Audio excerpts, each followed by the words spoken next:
खादम हुसैन रिजवी जो तहरीक लब्बैक के अमीर हैं, उनको बगावत और दहशत गर्दी के जुर्म में इल्ज़ामात में लाहौर के थाना सिविल लाइन्स में चार्ज कर दिया गया है। अफजल हुसैन कादरी जो तहरीक लब्बैक के दूसरे अहम रहनुमा हैं, उनको गुजरात में बगावत और दहशत गर्दी के इल्ज़ामात में चार्ज कर दिया गया है। अनायतुल हक शाह,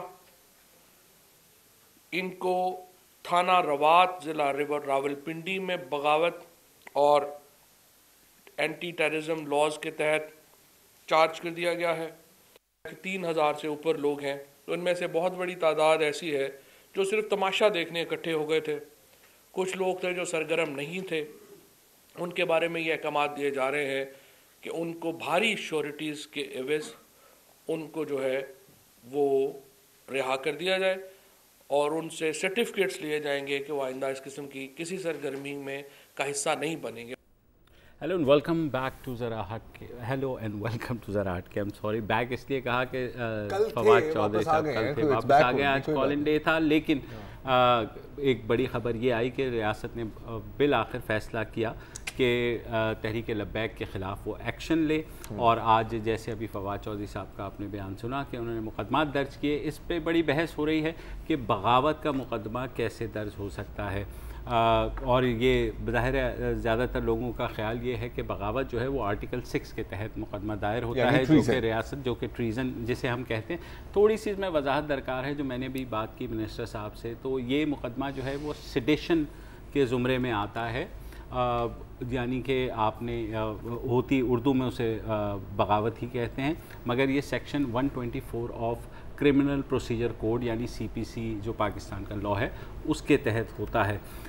ये ख़बर आज आई तो हमने थोड़ा सा, पहली बार है कि समा की जगह हम लोग बाजी ले गए क्योंकि हमने पहली बात नहीं है यार, लेकिन कोई मतलब फिर भी हमने मंडे को ये बात डिस्कस की थी कि तहरीक लब्बैक का मुस्तकबिल क्या होगा, और उस पर हमने आपको बताया था कि जनाब हमारे पास उस वक्त क्या इन्फॉर्मेशन आई। तो पहले सबूत दिखा रहा हूँ, तो सबूत दिखा दीजिए ज़रा।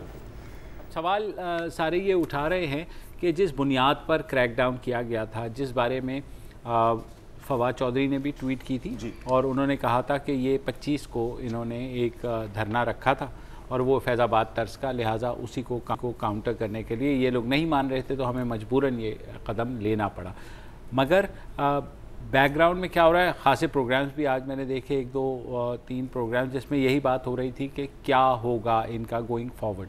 तो अभी एक समरी भेजी है हसास इदारों ने वफाकी हुकूमत को, और हसास इदारों से मुराद तमाम हसास इदारे पंजाब के भी, सिंध के भी, और जहाँ जहाँ से उनको उठाया गया है, जिसमें उन्होंने ये कहा गया है कि इनके ख़िलाफ़ जो है वो बगावत का पर्चा दर्ज किया जाए और इनको कम अज़ कम 1 साल से पहले जो है वो बाहर ना आने दिया जाए। मतलब खादिम रिजवी प्लस जो उनकी लीडरशिप है, ये चीज मेरे अजीज वो सब आज तो आप भी तारीफ करते हैं, आज मतलब गुस्सा थूकने। बिल्कुल, मुबशिर सेठी साहब नहीं, आज बच्चे किसी ने ट्विटर पे पूछा कि आप लोगों के पास भी चिड़िया आ गए, मैंने कहा क्योंकि सेठी साहब प्रोग्राम नहीं कर रहे तो हमने उधार ली हुई है, तो मैंने उधार ली हुई है, मतलब पट्टे पे दे दिए उन्होंने, जब तक वो दोबारा से वो नहीं शुरू करते। अच्छा, अब ये जो मुकदमात तो दर्ज हो गए हैं, उनकी तफसील भी बता दी है।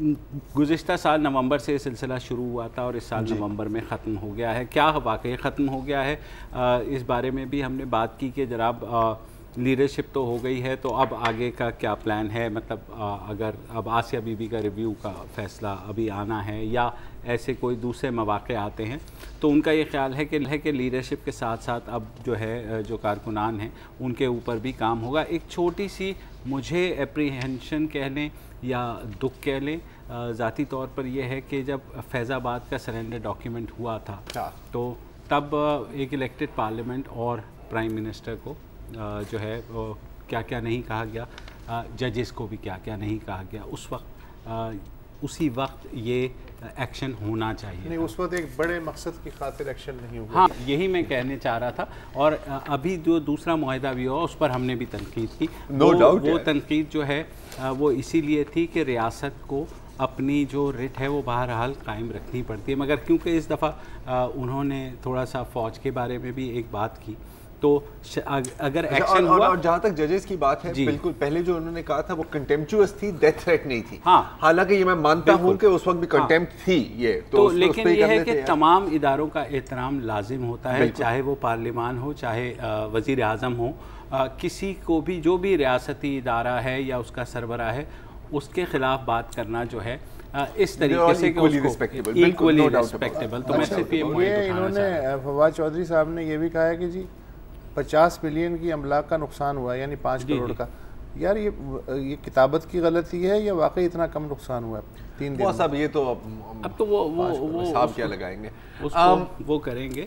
लेकिन पीटीआई वाले इस बात पर कह रहे हैं कि देखें हमारे वज़ीर आज़म ने कहा था रियासत से मत टकराना, तो लेट्स फॉर वन यस बिल्कुल कॉशियसली ऑप्टिमिस्टिक वेल डन, क्योंकि हम कॉफी के जले हुए हैं। हाँ, तो हम पानी बिल्कुल। और जॉन एलिया साहब की कॉल है जी, ओकाड़ा से वो भी जी। फरमाइए जॉन साहब।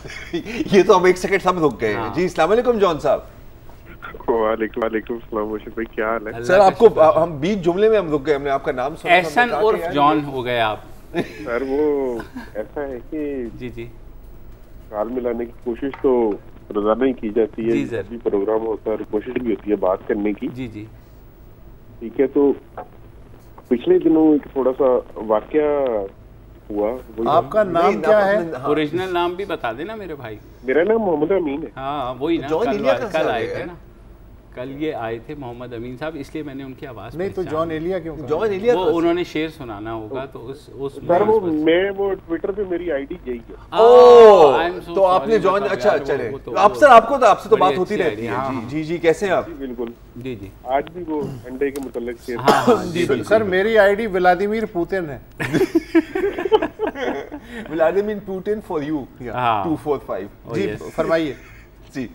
ठीक है, तो वो पिछले दिनों ये वाकया था एक कि मेरे जो घर का बिल है वो 2 माह से ना सितंबर और जो पिछला अक्टूबर था उसका बिल कम आया।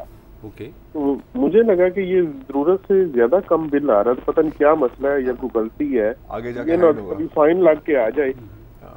तो मैं वो वापडा के ऑफिस चले गया, मैंने कहा बिल कम आ रहा है। उन्होंने कहा हमने आपकी शिकायत नोट कर ली है, तो हम जाके देखते हैं। उन्होंने जब आए तो मीटर शायद वो स्टिकिंग कर रहा था, ये तो मामला था, कभी चल जाता कभी रुक जाता। उन्होंने कहा कि आप ऐसा करें, आप एक एप्लीकेशन बनाएं अपनी तरफ से, लिख के दें कि मैं ये जाती तौर पे एप्लीकेशन दे रहा हूँ कि मेरे मीटर का मसला था और मैंने खुद से नोट किया और मैं दोस्त था वो, मैंने सर वो एप्लीकेशन दे। कुछ दिनों बाद वो दोबारा आए, एक दोस्त था, मैंने कहा यार ये क्या प्रोसीजर होगा, यानी कि मीटर तो फिर नेक्स्ट जो बिल है वो भी कम आ गया है। कहते आप ऐसा करेंगे आप ऑफिस आ जाइए, या मैं ऑफिस चले गया। सर इतनी डिटेल्स ना करें, ये बताइए एंड में क्या हुआ? एंड में क्या हुआ सर, उन्होंने कहा कि कानूनी प्रोसीजर से 82,000। यार एक मुझे बात बताएं जॉन साहब, सॉरी आपका बिल कम आ रहा है, आपको मसला क्या है यार? मतलब अच्छा फिर 82,000 उन्होंने क्या एकदम थमा दिया? उन्होंने कहा नहीं, अगर आप कानूनी प्रोसीजर से चलते हैं ना तो आपका वो पिछला सितंबर अक्टूबर का जो बिल है लास्ट ईयर का वो भी काउंट होगा। हाँ तो बस आप सबक सीख लिया तो ना आपने दुड़की लगाई होगी फिर वापडा ऑफिस से। ये क्या मसला है? अरे उन्होंने थैंक यू सो मच। यार लोग दुआ करते हैं कि उनका बिल कम आए, आपका बिल कम आ रहा है, आप कह रहे हैं कि यार देखो ये ज्यादा चार्ज या हद कर दिया बॉस। मुझे पता ही क्या कहना चाह रहे हैं, लेकिन मतलब उल्टा तो मतलब इतनी डिटेल्स के बाद खुदा पहाड़ निकला चुका, ये किया गया नहीं। लेकिन जॉन साहब है बड़े मजेदार बात, बंदे उनसे काफी। सुल्तान अली साहब हैं टोरंटो कनाडा से। अस्सलाम वालेकुम जी। हेलो वालेकुम जी बताइए। फर्स्ट ऑफ ऑल बहुत आप लोगों को कांग्रेचुलेशंस देनी थी कि आप लोगों का संडे को भी प्रोग्राम आता है, तो रियली हैप्पी फॉर दैट। आपकी यार ये बद्दुआ है यार भाई, सैटरडे तक आता है यार, प्लीज यार। तो काम करते हैं 11 बजे सकते हैं 12 बजे। हाँ दैट इज राइट। अच्छा सर आप लोगों से रिक्वेस्ट ये है कि मैं सजावल सिंध के बारे में थोड़ा बात करना चाहता हूँ। जरूर कीजिए। सजावल को से सेपरेट डिस्ट्रिक्ट बनाया था 2013 में, आज 5 साल से ज्यादा हो गए हैं उस मामले को, और जब सेपरेट डिस्ट्रिक्ट बनता है तो उसमें बहुत इन्वेस्टमेंट होती है हुकूमत की, यानी कि वहाँ पे आपकी पुलिस की ऑफिसेज भी खुलती हैं, लोग भी खुलती हैं, बहुत सारी इन्वेस्टमेंट होती है जो ऑन द ग्राउंड नहीं हुई है लेकिन ऑन पेपर हो गई है। और इतनी ज़्यादा गुर्बत है सर वहाँ पर, क्योंकि मैं आपको एग्जांपल दे रहा हूँ सर, हम लोग कुछ इंटीरियर सिंध से हैं और कुछ एग्रीकल्चर लैंड है, और सर जो लोग हैं वहाँ पर उनके पास सर इतने पैसे नहीं होते कि वो अपनी फ्री ट्रीटमेंट्स के लिए, जो कैटरैक्ट के मसले होते हैं वहाँ बहुत कॉमन है लोगों में, खासतौर पे जो लोग थोड़े बड़े हो जाते हैं विदेश, तो सर उनके पास अपनी ट्रांसपोर्टेशन के कॉस्ट नहीं होते कि वो फ्री आई हॉस्पिटल्स में, यानी कि LRBT में तन्नुबागों में या कराची में जाकर अपने इलाज करा सकें, क्योंकि उनको 1 दिन 2 दिन रहना पड़ता है बाज़ औक़ात, क्योंकि बाज़ औक़ात। आप क्या सजेस्ट क्या करना चाह रहे हो?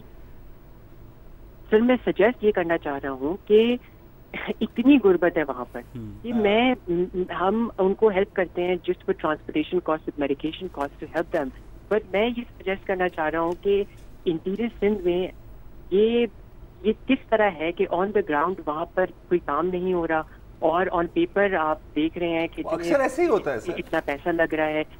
ओके, अक्सर ऐसे ही होता है। लेकिन ये है कि अब चेक कर लेंगे, सजावल का इन्होंने वो किया है, तो मैं I can ask the reporter के जाकर के देख लें कि ऐसा हर जगह सजावल है। हाँ मेरा ख्याल है। अच्छा, सजावल की बात कर रहे हैं तो एक थोड़ा सिंध से मुतालिक एक ट्वीट है सुल्तान अल्तमश साहब ने की है, और उनका एक सवाल भी है और एक रिक्वेस्ट भी है कि जी ये जो प्लास्टिक बैग्स पर जो बैन लगा था, एक तो रिक्वेस्ट है कि आप इस पर शो करें कि इसके मुतबादिल क्या हो सकता है, इम्प्लीमेंटेशन क्या हुई है वगैरह वगैरह। और मेरा ख्याल है कि ये शायद सिंध की बात कर रहे हैं, क्योंकि नवंबर में 10 नवंबर 9 नवंबर को चीफ मिनिस्टर मुराद अली शाह ने एक ऐलान किया था मीटिंग में कि जी अब से बस खत्म। जाहिर है कि ख़त्म नहीं है, लेकिन टू बी फेयर इसको करना था 3 फेज़ों में, और कहा था कि ये शुरुआत होगी सक्खर से। अब मुझे नहीं पता, अगर कोई सक्खर की ऐसे कोई लोग सुन रहे हैं तो प्लीज़ कॉल इन एंड हमें बताएं कि ऐसा कुछ हुआ है या नहीं हुआ, लेकिन करना ज़रूरी है। लेकिन मैंने कोई 10 दफ़ा इस तरह की ड्राइव्स का सुना होगा, कोई 50 दफ़ा इस तरह के बैंस का सुना होगा। मैंने तो आज तक नहीं देखे कागज के थैले। सर अभी तुम जाके अब 2 सिपारी के पैकेट भी खरीदो ना छालिया के, वो भी आपको कहेंगे शायद शॉपर। तो ये तो है ना हमारा मसला। अच्छा, एक ब्रेक ले लें क्योंकि कॉलर्स और ट्वीट्स का जारी है। एक ब्रेक के बाद वापस आते हैं।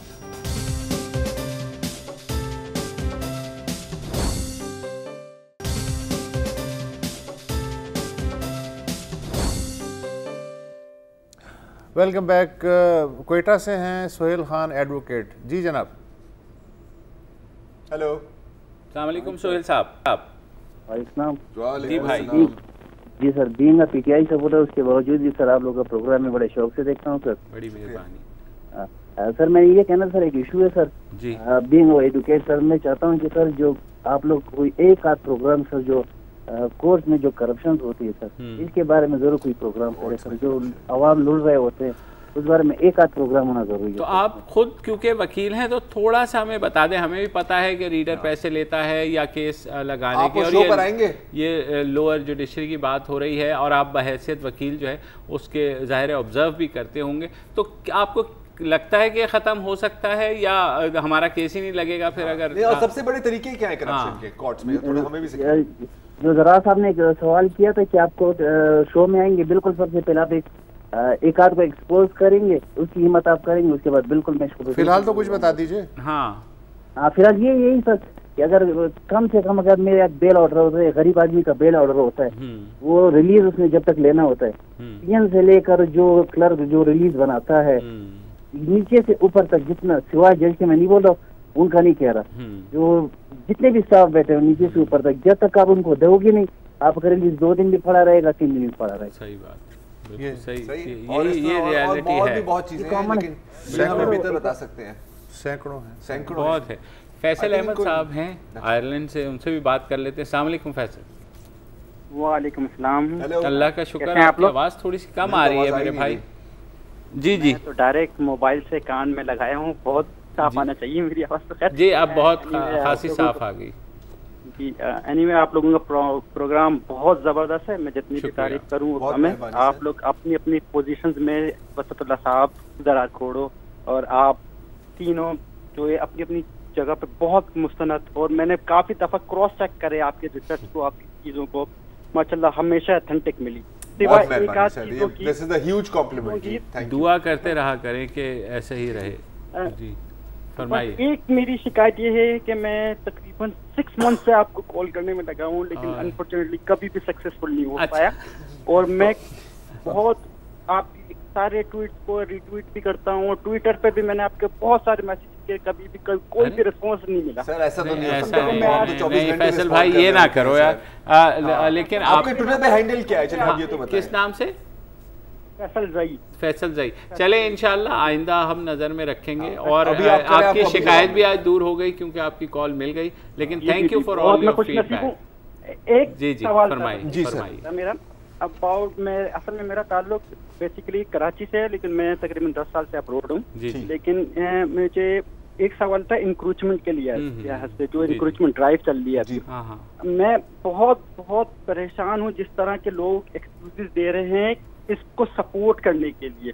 लाइक जो इंक्रोचमेंट है जो रोड पे आ रहा है वो समझ में आता है, जो रोड में आ गए ये हो गए, लेकिन जो लोगों को शॉप्स वहाँ पे पहले से 40-50 साल से लोग काम वहाँ पे कुछ बिजनेस कर रहे हैं, लोगों का बिजनेस, लोगों की जिंदगी यहाँ रिलेटेड है, लोगों के कारोबार हैं, और इवेंचुअली वो कहीं ना कहीं से आपकी इकोनॉमी में शेयर भी कर रहे हैं, बिल्कुल इंटर रिलेटेड है ना। जी बिल्कुल। फैसल आज जो है मैं आपका सवाल समझ गया हूँ। आज सिंध काबीना का बहरहाल एक इजलास हुआ है और चीफ मिनिस्टर मुराद अली शाह ने कहा है कि जिनको भी हम हटाएंगे तो उनको ऑल्टरनेट जगह देंगे या कंपनसेट करेंगे, मगर बेसिक क्वेश्चन वही होता है कि इन इंक्रोचमेंट्स को लगवाने में जिन दफातर का, चाहे वो KMC हो, KDA हो, या वो उनका हाथ वो वैसे रहता है, मतलब वो अपने पैसे खत्म भी कर रहे हैं। देखिए अब ये ना इसमें अगेन जैसे होता है ना कि अगर आप कहें कि यार देखें सही है, लेकिन लोग कहेंगे तो क्या आप चाहते हैं कि हर जगह इंक्रोचमेंट्स हो? ये हमारा ये है ना मिजाज। वही जो आप बात कह रहे हैं कि यार कोई नहीं कहता कि ये इलीगल काम को आप अलाउ करो, लेकिन जो आप 70 सालों से अलाउ करते आए हैं, जो आपने बाकायदा किराए लिए हैं लोगों से। अल्तमश खान साहब का ट्विटर पे सवाल है और वो कह रहे हैं कि जी आसिया बीबी केस में मजीद डेवलपमेंट्स हुई हैं क्या? सुप्रीम कोर्ट ऑफ पाकिस्तान ने कोई रिव्यू का डेट दिया है? मेरे इल्म में तो ऐसी कोई चीज़ नहीं, अभी तक कोई डेट नहीं। और वैसे भी आज भी जो सप्लीमेंट्री लिस्ट आई है, मेरा नहीं ख्याल उसके अंदर उसमें भी कुछ शामिल है, तो शायद इसमें थोड़ा वक्त लग जाए क्योंकि कोर्ट की इतनी पेंडेंसी होती है, बाकी चीज़ें होती हैं, हालात की सेंसिटिविटी भी आप समझ रहे होंगे, तो वो शायद जो है ना अभी थोड़ा टाइम लगेगा मुझे लगा। जिब्रान खान का भी एक थोड़ा सा जुड़ा हुआ ही सवाल है, आसिया बीबी केस से नहीं लेकिन TLP के हवाले से, और वो पूछ रहे हैं कि अब क्योंकि रियासत ने बिल आखिर स्टेप्स लिए हैं TLP की क़यादत के खिलाफ, यानी इंतहा पसंदी के खिलाफ, एक्सट्रीमिज़म का लफ्ज़ इस्तेमाल किया है, क्या उन सब लोगों के खिलाफ एक्शन नहीं लिया जाना चाहता जो मसाजिद का या किसी भी प्लेटफॉर्म का इस्तेमाल करते हैं नफरत अंगेज ख्यालात को एक्सपैंड करने के? तो आई थिंक इसके खिलाफ हमेशा होता है। जब इंसदाद दहशतगर्दी का कानून बना उसमें ये चीज़ थी, जब नेशनल एक्शन प्लान बना उसके अंदर ये चीज़ थी, और उसके अलावा जो भी बात होती है, तो जब प्लान बनते हैं उसके अंदर ये ज़रूर होता है, लेकिन बाद में मॉनिटर नहीं होता। ये तो है, ये चीज़ हमारी मेरे ख्याल में इम्प्लीमेंटेशन में फॉल्ट है। आप अगर स्पेसिफिक को कानून, आपको पता है लाउड स्पीकर्स के बारे में भी कानून बना हुआ है कि नहीं इस तरह, कब से सर बुसा साहब ये तो बहुत अच्छे से ही चलता रहा। बुसा साहब कॉल लेंगे, कॉल लेंगे जी, कॉल ले लेते हैं। वसीम खान साहब हैं कराची। वसीम खान साहब जी, अस्सलाम वालेकुम वसीम साहब। वालेकुम सलाम मुबश्शिर साहब, कैसे हैं आप? अल्लाह का शुक्र सर, हुक्म। अरे सर 100 दिनों लग गए हमें आपसे रब्ता करते करते। 25 जुलाई इंतखाबात के बाद से हम आपसे कोशिश कर रहे थे कि आपसे बात की जाए। जी जरूर, लेकिन बहरहाल रब्ता नहीं हो सका, और अस्करी स्वीट एंड बेकर की मिठाई भी मैं आप तक पहुंचाना चाह रहा था, लेकिन वो बहरहाल आपकी नसीब में नहीं थी। वो जिनके नसीब में थी उनको मिल गई। चले जी, नसीब वाले। सवाल तो मेरे पास कोई भी नहीं है, सिर्फ मैं ये कहना चाह रहा था कि माशाल्लाह आप लोगों का प्रोग्राम बहुत अच्छा होता है, बहुत बड़ी मेहरबानी, और बहुत बड़ी बड़ी बात से आप जो है वो यूटर्न की तरह कह जाते हैं। कुछ लोगों को समझ में आती, कुछ लोगों को समझ में नहीं आती। तो आप मेरा एक मशवरा था आप लोगों के लिए, आप यूटर्न क्यों नहीं रख रहे थे अपने प्रोग्राम का नाम? इसकी जरा सोचिए। सर वो कॉपीराइट का इशू है। हाँ। अच्छा, एक एंकर थे जिन्होंने अपने शो का नाम रखा था नया पाकिस्तान, देखो क्या हो गया। तो I don't want to take that risk यार, बीवी बच्चे हैं, स्कूल फीस होती है, बस क्या हो गया। आज के प्रोग्राम का सबसे अच्छा जुमला, ये अच्छा है, थैंक यू। मेरा क्या बात है आज तो बड़े जेनरस हुए हैं। इसी बात पर ब्रेक ले लेते हैं।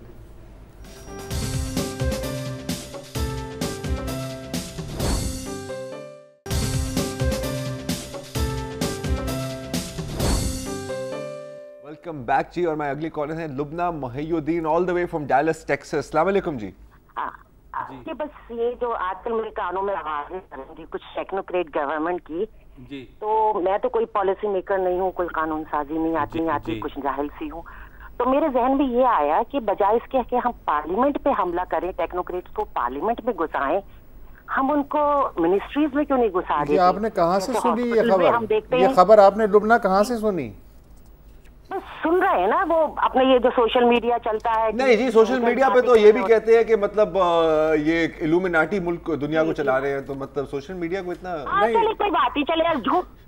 तो मेरे बस एक ये था कि बजाय इसके कि हम पार्लियामेंट में घुसाएं, नहीं, लेकिन ये खबर है ही नहीं, इसका कोई वजूद ही नहीं है ना। अच्छा नहीं, उसको हम नहीं घुसने देंगे, बस मुबश्शिर रोक रहा है। मैं रोक लूंगा। आप एक ऐसी खबर की बात कर रही है जिसका कोई वजूद ही नहीं है। जी बिल्कुल बिल्कुल बिल्कुल कोई खबर नहीं है। बस वो लास्ट वीक मतीउल्लाह जान साहब का प्रोग्राम मैं देख रही थी। मतीउल्लाह जान साहब का तो प्रोग्राम एक महीने से नहीं हो रहा। जान साहब का प्रोग्राम तो महीने भर से बंद है। वो मेहमान आए हुए थे वो उस प्रोग्राम में। अच्छा ठीक है। क्या कह रहे थे वो? मेहमान बोला तो मुझे ख्याल आया हॉस्पिटल में हम देखते हैं एक मेडिकल डायरेक्टर होता है और एक एडमिनिस्ट्रेटिव डायरेक्टर होता है, तो मिनिस्ट्रीज में भी ऐसा होता है। आप टेक्नोक्रेटिक मतलब वो एक्सपर्टीज की बात करिए, मती को भी मैं डांटूंगा, ऐसी बात है ना, क्या करे, मतलब वो ऐसी बात है ना, हमारा दोस्त है। तो बाहर मोहम्मद आमिर साहब हैं। ओके चलिए, आप बाहर इत्मीनान रखें, ऐसा कुछ नहीं। मोहम्मद आमिर साहब हैं कराची से। जी भाई, अस्सलाम वालेकुम। वालेकुम अस्सलाम जी। मुबशिर भाई, पहला है तो एक सवाल है और एक फिर उसके बाद एक सजेशन है। सवाल ये कि क्या आपको कभी याद पड़ता है कि ओगरा ने हुकूमत को पेट्रोलियम मसनूआत कम करने की सिफारिश की हो? पहली सवाल तो ये था। दूसरा एडवाइस मेरी ये थी या रिक्वेस्ट थी कि जैसे आप मुख्तलिफ माहिरीन को बुलाते हैं मुख्तलिफ टॉपिक्स पे बात करने के लिए, जैसे ये लेबर राइट्स जो होते हैं एम्प्लॉय के, खासतौर पर प्राइवेट सेक्टर्स के, सर जी तो उस सिलसिले में भी किसी को बुलाया जाए ताकि बिल्कुल ये बिल्कुल है क्या नहीं है, क्योंकि आप व्हाट्सएप बना दिए गए हैं। जी सही कह रहे हैं, बिल्कुल। I got it. आप सुन लीजिए, एक फवाद रशीद साहब ने भी बिल्कुल यही ट्विटर पे कहा है कि क्या कोई लेबर लॉ एग्जिस्ट करता है जो सेक्टर को, हमारे यहाँ जो राइट्स ऑफ द एम्प्लॉयज़ हैं जो प्राइवेट सेक्टर के, उनको रेगुलेट करता है। तो मेरा नहीं ख्याल के नहीं है, तो सही तरह मिनिमम वेज का तो है नहीं, और भी बहुत है। जैसे सोशल सिक्योरिटी का नहीं यार, देखें आपको याद है जब हमने बल्दिया फायर पर कितने शोज किए, ठीक है ना, तो उसमें हमेशा ये बात आती है ना कि ऑन पेपर ये राइट्स है। अच्छा, अब उस पेपर को तोड़ने और मरोड़ने के फिर अगर 10 कवानीन है तो 100 तरीके हैं उनको बाईपास करने के। और बाकी ये कि पेट्रोलियम की कीमतों में इजाफा होता है, कभी भी होती है। हसाम खालिक की एक ट्वीट आई थी और ये उन्होंने बेचारे 2-3 दिन से उन्होंने कहा हुआ है कि उन्होंने कहा कि आप लोगों के ख्याल में जो ट्राइकॉटमी ऑफ पावर है, यानी वज़ीर आज़म, पार्लियामान और जो तिकोन होता है और सुप्रीम कोर्ट, तो उसके ये क्या है कि क्या आइन सुप्रीम है या पार्लियामेंट सुप्रीम है, और यह कि जो सुप्रीम कोर्ट रिव्यू कर देते हैं पार्लियामान में जो भी अमेंडमेंट्स होती हैं, तो उसमें क्या होना चाहिए, उससे क्या साबित होता है कि कौन सुप्रीम है? सुप्रीम जाहिर है कि पार्लियामेंट है, इसलिए कि वो कानून साजी करती है, कोर्ट उसको इंटरप्रेट करती है, और जो एग्जीक्यूटिव है वो इम्प्लीमेंट करती है। अच्छा, एक और इसमें ये भी अप्रोच है कि constitution is the set of laws. नहीं, कॉन्स्टिट्यूशन सुप्रीम, सुप्रीम कोर्ट उसको इंटरप्रेट करती है और पार्लियामान उसमें तरमीम ला सकते हैं, प्रोवाइडेड पार्लियामान कानून बनाती है। और लेकिन जब तक कॉन्स्टिट्यूशन है तो वो आपके ऊपर सुप्रीम है। नहीं, कॉन्स्टिट्यूशन तो ब्रॉडर गाइडलाइंस है ना, कानून तो जाहिर है स्पेसिफिक। नहीं, कानून की मैं बात नहीं कर रहा, I'm talking constitutional amendment की। उन्होंने ये कहा है कि आइन सुप्रीम है या पार्लियामान है। मेरा ये ख्याल है इसमें सिर्फ ये होता है कि सुप्रीम कोर्ट इसलिए उसको जज करती है जो भी पार्लियामान बनाता है कि हर एक की पावर्स बहरहाल उन पे कोई हद है। कल को अगर ये हो जाए कि पाकिस्तान एक सेक्युलर मुल्क है, अगर पार्लियामान पास कर दे लेट्स से, तो वो फिर हमारे आइन के कॉन्फ्लिक्ट में आ जाएगा, तो सुप्रीम कोर्ट को इंटरवीन करके उसको इंटरप्रेट उस तरह करना। तो बैलेंस है बॉस, एक तरह से आप कह सकते हैं। अच्छा, सियासत की बात हो रही है, पार्लियामेंट की बात हो रही है, तो एक उससे जुड़ा हुआ सवाल है फैसल कुबदानी साहब का, और वो कह रहे हैं कि यार इतना क्यों बड़ा एक गैप होता है कि आप इलेक्शन के दौरान आप कुछ भी कह देते हो, कोई भी वादे कर देते हो, आप अपोजिशन में आप होते हो, आप कोई भी वादे कर देते हो, लेकिन फिर आप जब हुकूमत में आ जाते हो तो आपको बिल्कुल उलटना पड़ता है। क्या ईमानदारी और पॉलिटिक्स में एक कॉन्ट्रडिक्शन है, और क्या ये कोई अच्छी बात है कि आप लोगों को बेवकूफ़ बनाओ महज इक़्तिदार हासिल करने के लिए? तो जी बिल्कुल एक कॉन्ट्रडिक्शन है, और जी बिल्कुल ये जायज़ है, ऐसे दुनिया में ऐसा ही होता है। और तीसरी वजह यह है कि अपोजिशन में जब होते हैं तो उन्हें हक़ाइक़ का पूरी तरह इल्म नहीं होता है। जब वो पावर में आते हैं तो उन्हें पता चलता है कि ओहो हम ये क्या कर बैठे, क्या वादा कर बैठे, ऐसा तो नहीं है, हम ये वादे तो पूरे नहीं कर सकते। अजीम लीडरशिप का ऐसा भी होता है। एक ब्रेक ले लेते हैं, क्योंकि अभी चिकन और एग की जो वो है अभी वो भी है, खासी ट्वीट्स आई हुई है मुर्गी और अंडे के ऊपर, इस ब्रेक के बाद।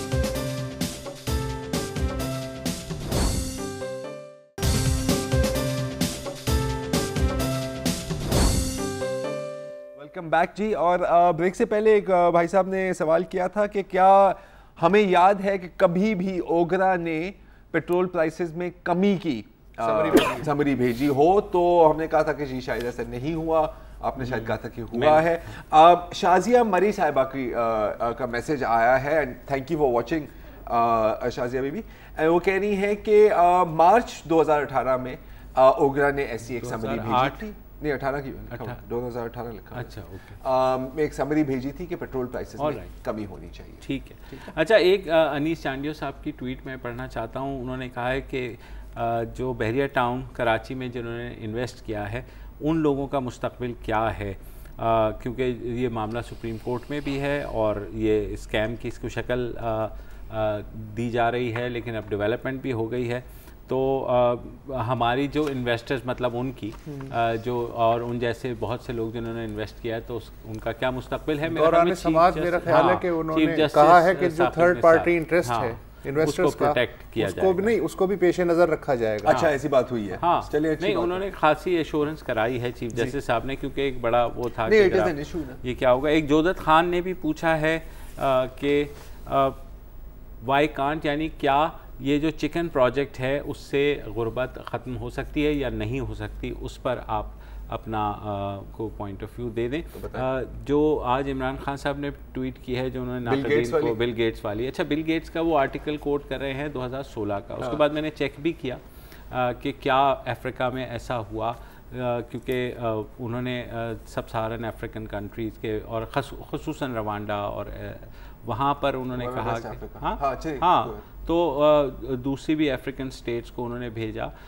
लेकिन वो अभी तक उसकी कोई वो नहीं है। बीबीसी पे मैं एक आर्टिकल पढ़ रहा था, वहाँ के जो करस्पॉन्डेंट हैं बीबीसी के, उन्होंने लिखा कि इसमें मसला ये था कि जब बहुत सारे चिकन आ जाएंगे तो प्राइसेस वो होंगी, तो ये फिजिबल नहीं रहेगा। दूसरा ये है कि फीड जो है वो बहुत तादाद में आपको चाहिए होगी, तो वो अगर लोग ऑलरेडी बहुत पुअर हैं और वहाँ फेमीन भी है और दूसरी चीज़ें हैं, तो वो उसमें चले सारा। वैसे लेकिन देखें, ये जो है ना इतनी आउट ऑफ दिस वर्ल्ड तजवीज़ भी नहीं है। बांग्लादेश में मिसाल, मैं बांग्लादेश की मिसाल में दे सकता हूँ कि वहाँ एक ग्रामीण बैंक है जो ज़्यादातर जो है घर की ख़वातीन को, देही ख़वातीन को वो छोटे कर्जे देता है इसी तरह के प्रोजेक्ट्स के लिए।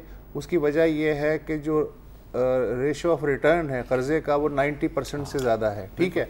अच्छा, और उनको जो महदूद कर्जे दिए जाते हैं वो इसीलिए दिए जाते हैं कि इस तरह के काम के, जी आप मुर्गियाँ पाल लें, आप बकरी पाल लें, आप कोई जो है छोटा मोटा जो है धुलाई सिलाई का काम शुरू कर दें। तो ये तजर्बा वहाँ कामयाब रहा है, लेकिन उसके लिए बहुत ही उन्होंने एक बहुत ही सिस्टम और गांव की हद तक का स्ट्रक्चर बनाया है, और वो ग्रुप को कर्जे देते हैं, कम्युनिटी किस्म का, इंडिविजुअल को नहीं देते। तो ये अगर ग्रामीण के तर्ज पे यहाँ पे प्रोजेक्ट शुरू किया जाए तो मेरा ख्याल है इसमें जान तो है। और इसमें जाहिर है मोहम्मद यूनुस साहब को अच्छा नहीं, देखें अब ये तो मुर्गी और अंडे की बात करें बिल्कुल, और कट्टों की बात भी करें, कैटल की बात करें, तो आपको पता है कि दिहाई इलाकों में ये बैंक होता है लोगों का, तो इस पर मतलब बिल्कुल इसको ये नहीं कि हाँ क्या बात कर दी आपने, ऐसा नहीं है, इसको स्ट्रीमलाइन किया जा सकता है based on our ground reality. ये है कि जो वो कह रहे हैं ना, वो गवर्नमेंट फिर वो चीज दे एक्सेस मार्केट्स तक और वो उसका सिस्टम करे। ये पूरा प्रोडक्ट आपको कि आपने दे दी और उसके बाद जैसे इन्होंने खैबर पख्तूनख्वा में जो शजरकारी की, तो इन्होंने छोटी छोटी नर्सरियां लोगों से कहा कि आप बनाए तो हम आपसे खरीद लेंगे। इसी तरह अगर आप ये छोटे छोटे प्रोजेक्ट्स दे रहे हैं तो उनकी जो पैदावार है उसके लिए कोई इदारा होना चाहिए जो खरीद ले उनसे, मेक श्योर करे और उसको फिर एक्सपोर्ट करे। अगर आप एक्सपोर्ट नहीं कर रहे हैं तो फिर इस तरह की चीजों की कोई फेजिबिलिटी डिमांड तो देखो ना पहले। ये बिल्कुल सही बात है। तो परवेज मंसूरी साहब हैं कराची से। अस्सलाम वालेकुम। अस्सलाम वालेकुम परवेज साहब। मैं जी एक थोड़ी सी नेशनल इंटरेस्ट की बात करना चाहूंगा। जरूर कीजिए। हमारे मुल्क में सबसे बड़ा जो मसला है वो टैक्स का है, टैक्स टू जीडीपी रेशियो का है, जो आज तक नहीं। बिल्कुल इत्तेफाक की बात है, वो कहते हैं ना बगल में बच्चा शहर में ढंढोरा। जी। हमने 2006 में 1.5 साल पायलट प्रोजेक्ट करके दिया एलटीयू कराची को। ओके। एसडीयू क्या है सर? जी हमारा टैक्स का सिस्टम नहीं है हमने। हाँ, लेकिन किसको दिया आपने? एसडीयू एलटीयू लार्ज टैक्स पे यूनिट। अच्छा लार्ज टैक्स पे। ओके। पूरे पाकिस्तान का सबसे ज्यादा टैक्स कलेक्ट करता है। बिल्कुल ठीक। उसे हमने लगा के दिया, 1.5 साल चलाया। ओके। उसके परफॉर्मेंस देख लें, हमने उस वक्त भी उनकी टैक्स डबल किया। हमने उनका कोट किया और आज भी हम कहते हैं कि 2006 से लेकर 18 तक बहुत टेक्नोलॉजी में बड़ी तरक्की हुई है। हम tax to GDP ratio first year double करेंगे जी, विद प्रूफ हम चीजें देंगे आपको। ओके। और उस वक्त भी हमने कहा था कि हमारे पूरे सिस्टम को पाकिस्तान में लगाया जाए। हम 2000 बिलियन रुपीस लॉक कर देंगे, जो कि एलाफाइड एडजस्टमेंट होता है और रिफंड्स बनते हैं। ठीक है परवेज साहब, तो आपसे कैसे कांटेक्ट हो सकता है? कोई ऐसी वेबसाइट है? 300 कोई नहीं, आपका नंबर हम ले लेंगे। कोई ऐसी वेबसाइट है कोई या आपकी कोई कंपनी है? तो 2006 से काम ठीक है, ठीक है। प्रोड्यूसर साहब, आप प्रोड्यूसर साहब को नंबर दे दें, हम विल कांटेक्ट यू। इंटरेस्टिंग है ये सारी डिबेट जो टैक्स की है। फाइनली आरिफ साहब हैं कराची से। अस्सलाम वालेकुम जी आरिफ। 30 सेकंड। अल्लाह का शुक्र।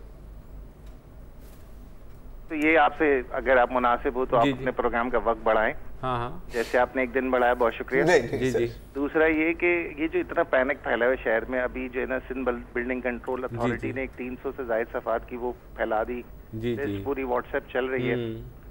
तो ये अब मतलब 2 हफ्तों से आप इस पे काइंडली एक पूरा कंप्लीट प्रोग्राम करें, लोगों को कुछ तो बताएं ना। ठीक है, ये आपकी बात अच्छी है।